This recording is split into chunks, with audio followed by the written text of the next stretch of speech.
Hey guys, just wanted to have a quick chat today and maybe just share a little mindset, a little perspective. I know for many of us that partner with one of our assets, we restart our calendar year September 1st, so maybe a little bit of conversation about that. And I know last week we were talking about how I've always heard the golden rule, which I'm sure everyone has in the books you've read, and about treat other people like you want to be treated. Last week we talked about how a level above that would probably be the platinum rule. When you learn personalities and how people operate, the platinum rule is treat other people like they would want to be treated. And I just challenge you today to take it to even another level.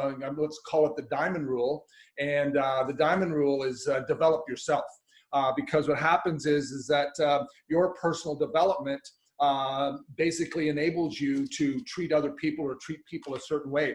And I know if you've ever flown, there's safety announcements before the aircraft takes off and it's on the tarmac, and whether it's pre-recorded video or the flight attendant goes through. And one of the announcements and safety things that they talk about is that if the cabin pressure in the aircraft for some reason drops, oxygen masks will fall from the ceiling.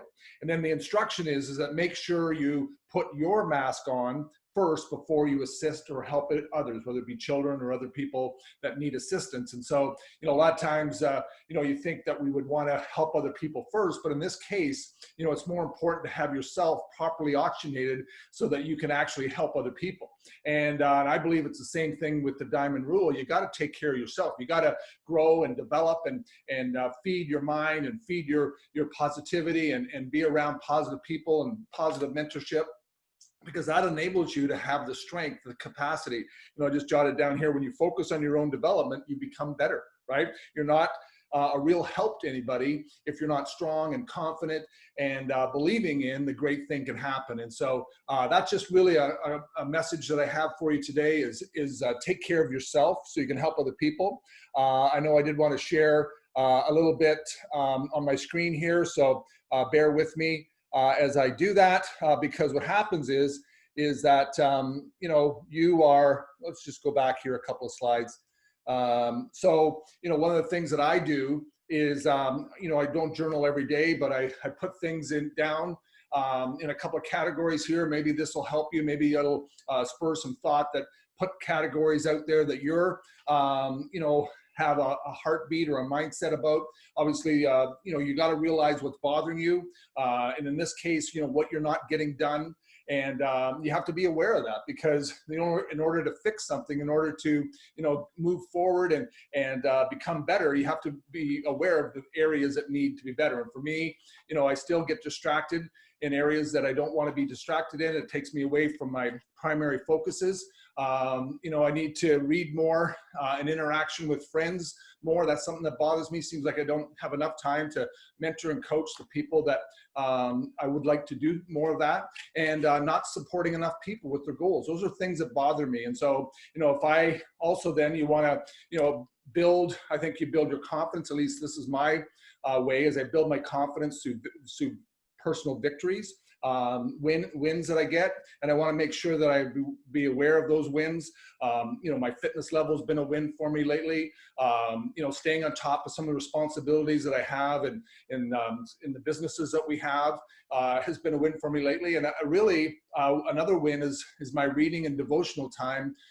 First thing in the morning before I exercise has been a major win for me. So then, I just put some takeaways, things I want to work on the next 30 days. For me, it was just make better lists to stay focused, better lists with prioritization of what I need to handle first, and make sure that gets tackled and not set aside, and at the end of the day be frustrated, why didn't I get to that? I want to stay on top of things like when I am in fitness, maybe be out in the marketplace more, where I can meet more people. I could interact with more people. I could add to my pipeline of friends of my network. And I also want to prioritize reaching out to people. So those are my takeaways from my successes and from things that I've been bothering me. And so then from there, I take it down, things I got to be grateful for. I'm grateful for my faith, my God, my amazing wife, I'm grateful for my health and my capable body and mind and how it's serving me.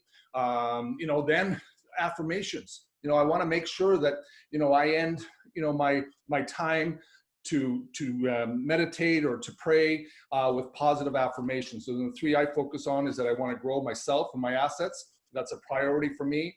I want to remain confident in what I do.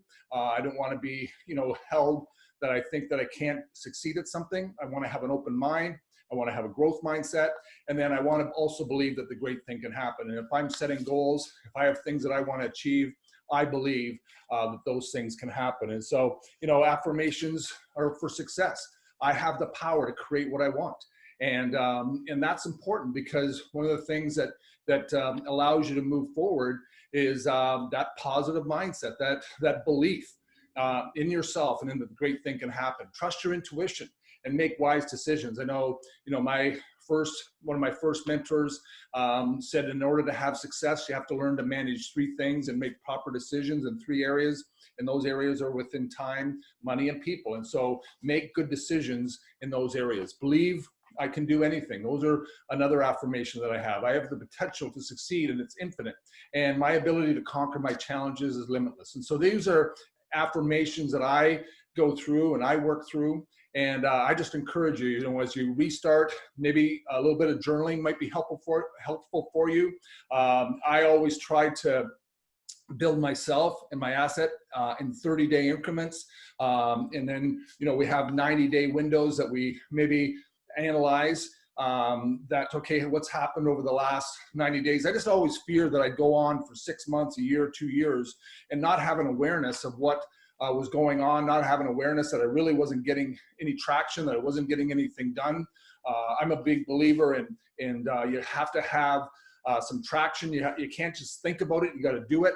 Even if you're failing at it, it's way better than procrastinating. It's one of the worst things that can happen is we get a lot of knowledge and not a lot of effort, and so you get constipation of information.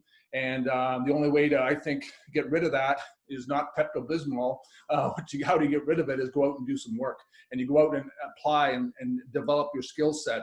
And so obviously very important. So there's many tracking systems that we have made available to people within our teaching arena, the Kerr Business Group, and the 90-day Daily Dozen, which was really developed in this latest pandemic, where a lot of times people were not able to do some of the things they wanted to do to grow their asset or themselves, and so but they could control their controllables. And so be mindful of that. Control your controllables. Realize what, and then build victories from that, where you can say, okay, here's things that I'm not maybe good at or that are bothering me, but get some successes so you can build your confidence and believe that the great thing can happen. So we appreciate you guys. And, this is just, again, one of those thoughts that I've had.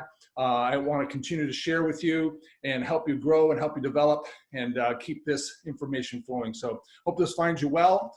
Be strong, be confident, and go out and trust your abilities and your capabilities. And let's start this new year in this particular asset strong. Let's be confident. Let's set some goals. And your first 30-day goals will be definitely things that you can control. Don't set yourself up for failure by putting them so lofty that they're unattainable. You got to stretch yourself, but don't be so you go from the stretch zone to the discomfort zone.